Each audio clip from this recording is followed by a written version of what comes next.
जय श्रीराम भावांनो. तर आज आमची जोडी निघालेली आहे भिलारमध्ये असलेल्या इस्कॉन टेम्पलमधील राधाकृष्णाच्या जोडीचे दर्शन करायला. घ्या मित्रो, त्या श्रीहरी आणि राधाराणीचे मनाला वेड लावणारे मुखदर्शन. काय माहीत नाही मंदिराच्या परिसरात अशी काय पॉझिटिव्ह असते की तिथं गेलं की मन अगदी रमून जातं. एक उत्साहाची लाट मनामध्ये संचारते. आता या आमचं जोडपं जाऊन पोचले आहे शिवकालीन वाकेश्वर मंदिरापाशी. जिथं महादेव तिथं त्यांचा प्रिय भक्त नंदी यांचे दर्शन करून वाकेश्वराच्या ध्यानधारणेला बसले असताना ही मणिमाऊ थेट मांडीवर येऊन बसली.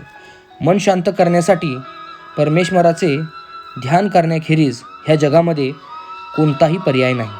कदाचित तिला भूक लागली असेल. आता तिला तिची आवडती वस्तू देण्यासाठी पटकन दुकानातून जाऊन दुधाची पिशवी आणली.